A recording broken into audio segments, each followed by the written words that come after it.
안녕하세요. 지식큐브 지큐입니다. 여러분은 맛집을 찾을 때나 쇼핑할 때 리뷰를 얼마나 신뢰하시나요? 소비자들 사이에서 평판이 좋은 업체라면 당연히 좋은 리뷰가 많이 달려 있겠죠? 우리가 숙소나 식당, 카페, 쇼핑몰 같은 곳에서 맛집이나 가게를 찾을 때 리뷰를 엄청 많이 참고하게 되잖아요. 특히 한 번도 안 가본 업체를 고를 때는 리뷰 내용이나 평점이 선택에 진짜 큰 영향을 미치는 것 같아요. 리뷰가 진짜 결정적인 역할을 하는 것 같더라고요. 리뷰가 많으면 많을수록 신뢰도가 확 올라가잖아요.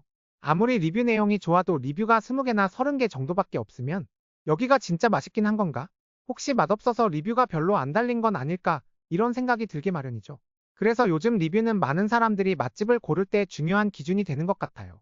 결국 리뷰 수가 그 가게의 인기를 보여주는 셈이니까요. 업체들도 이런 걸 잘하니까 홍보를 위해서 리뷰 이벤트 같은 걸 많이 하잖아요. 예를 들어 식당에서는 작은 음식이나 음료를 서비스로 주기도 하고 옷가게에서는 양말 같은 걸 덤으로 주는 경우도 많죠. 그런데 사실 모든 소비자들이 리뷰 이벤트 약속을 지키는 것 아니에요. 저도 솔직히 말해서 리뷰 이벤트 받고 깜빡하고 리뷰 안 쓴 적이 몇 번 있거든요. 사장님들께는 좀 죄송하긴 한데 그럴 때가 있잖아요.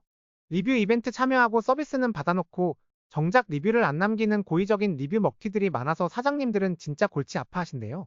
실제로 사장님들 얘기를 들어보면 요즘엔 리뷰 이벤트를 당연히 받아먹는 걸로 생각하는 것 같아요.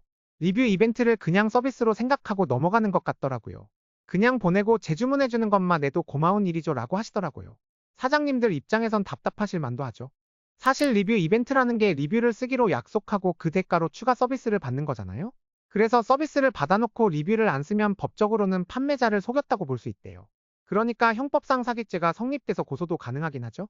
그런데 고소하려면 시간도 많이 들고 복잡하니까 사장님들이 대부분 그냥 넘기는 경우가 많다고 해요. 현실적으로 대응하기가 어려운 거죠.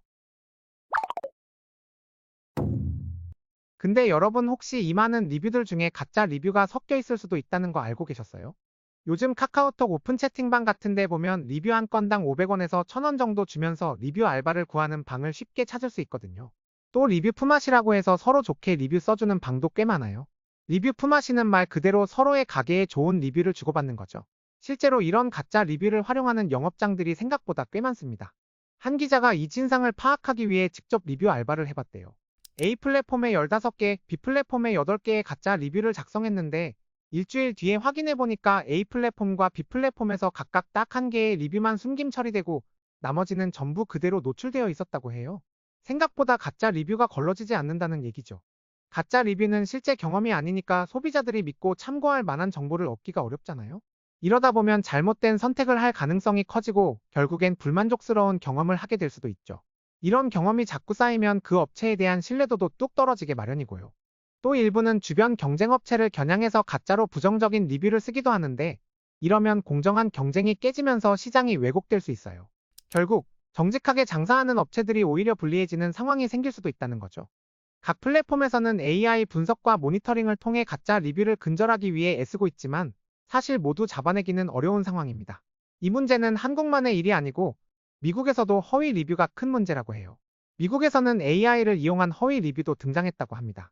지난해 3월 영국 소비자단체 위치가 앱스토어 건강 카테고리 상위 100개 애플리케이션에 달린 리뷰를 분석한 결과 구글 플레이스토어 리뷰 25%와 애플 앱스토어 리뷰 17%가 AI가 작성한 것으로 추정됐다고 해요. 이제 오프라인 매장보다 온라인 플랫폼을 통해 상품을 사는 게 일상화되면서 이런 상황이 만들어진 것 같아요. 정부에서도 문제를 해결하려고 노력하고 있는데 미국의 FTC는 허위 리뷰 발견 시 5만 달러 벌금을 부과하는 규정을 만들었고 한국공정거래위원회도 대가성 리뷰 사실을 명확히 고지하도록 지침을 개정한다고 합니다. 가짜 리뷰 문제뿐만 아니라 리뷰에 관련되어 리뷰 알바 사기 같은 범죄도 점점 더 많아지고 있는데요. 흔히 쓰이는 방법은 제품을 구매한 후 후기를 남기면 작업비를 준다면서 저렴한 제품으로 시작하게 유도하는 거예요. 처음에는 구매 금액과 작업비를 제대로 입금해주지만 나중에는 제품 금액이 점점 오르고 구매한 제품의 금액도 돌려주지 않고 잠적하는 방식이죠. 이게 생각보다 피해를 입는 사람이 많다고 해요. 피해 금액이 억 단위로 커지는 경우도 있다고 합니다. 이런 범죄는 쇼핑몰 사이트를 사칭한 피싱 사이트에서 자주 일어나니까 제품 구매할 때는 사이트 주소를 꼭 다시 확인해보는 게 좋습니다. 정보가 도움이 되셨다면 구독과 좋아요로 응원해주세요. 다음 영상에서 더 많은 지식으로 돌아오겠습니다. 지식큐브 지큐였습니다.